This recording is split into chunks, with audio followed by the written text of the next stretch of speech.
Hey everybody, you're listening to my podcast Suchitra's Life with me Suchitra, and I am currently in isolation. I just got COVID and I've isolated myself. I'm doing fine, by the way, and trust me, I think whatever this COVID is, I think one has to be really careful.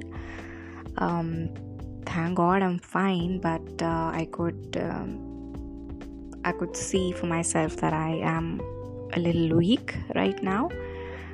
But going forward, I guess I should be fine. I should be hopefully fine now. And so though I was isolated, I managed to be by myself and read a little and do a lot of thinking, and trust me, most of those thoughts were not that great, but I'm really glad that I had stumbled upon a beautiful book called Big Magic by Elizabeth Gilbert. Alright, you guys must know that this author is pretty famous for her book titled Eat, Pray, Love. I haven't read that, but I kind of know the storyline, so I just didn't really pick it up. And it was also made into a movie, I guess. It was made into a movie starring Julia Roberts. But whenever I kind of get an inkling that I kind of know the story, I don't really pick up that book and read it. But Big Magic is written by the same author, and I was coming across this book for quite some time. Like, people were recommending it to each other. People were, talking a bit about this book, and I was like, okay, fine, let me just check it out. And that's when I picked it up. And trust me, this book has totally blown me away. I think up until now in my life, I had always tried to do something different, to do something creative. And lately I've been stopping myself to get creative, thinking what others would think about this entire setup and everything. So I'd been stopping myself. But this book,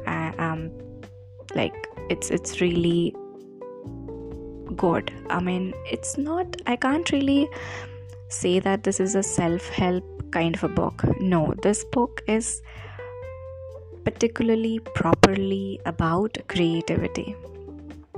And it's titled Big Magic, and I could kind of sense that it has got magic in it. Trust me. The way the author talks about creativity, the way the author describes that ideas do have their own persona, and in this book, the author talks about that the essential ingredients for creativity remain exactly the same for everybody. Courage, enchantment, permission, persistence, trust, and all those elements are universally accessible. She also says that creativity is sacred and it is not sacred.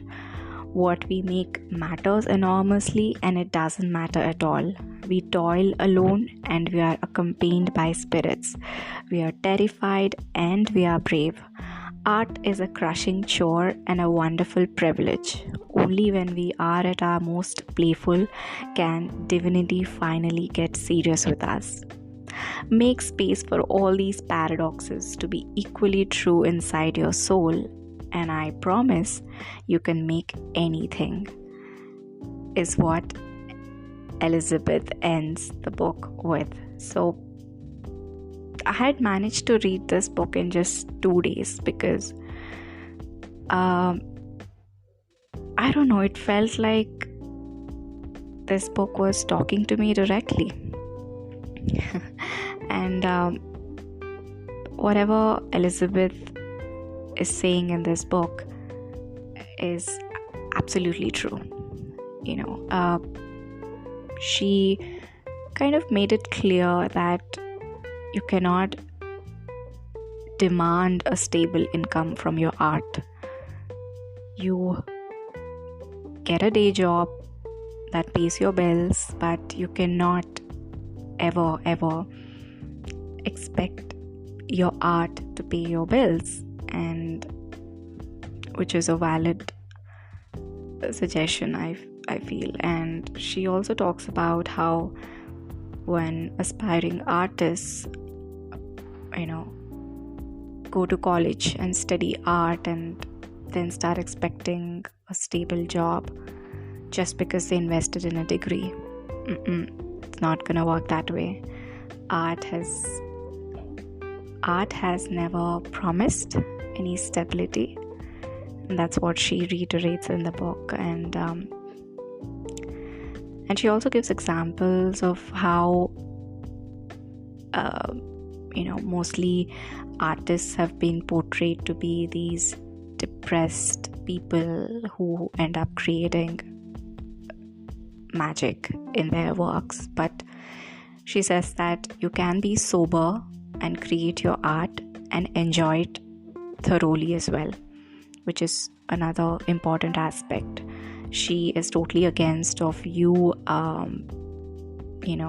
getting into any substance abuses just to create something. That is not what she supports in this book. And I think people really need to read this book. And what one thing that had caught my interest in this book was the way she talks about ideas, especially when she gives an example of how an idea came to her about a lady who's a spinster, but she secretly loves his boss, and the story is set in Amazon jungle. But when she couldn't really write it and went back to the idea, like 2 years later, the idea was gone. She couldn't really work on the idea anymore. But her friend coincidentally has got the same idea, and that she's written a book about it eventually. So she says that ideas are like these spirits, and they're out there in the ether, looking for a medium. So that gave me goosebumps. So I think you gotta read this book if you want creativity to be a part of your life. And I hope and pray that people who are listening to this podcast, that they give permission to themselves to be creative in whichever tiny little ways possible. Well, this podcast again was one of my ways to get creative. I hope you get creative too. Until next time, take care.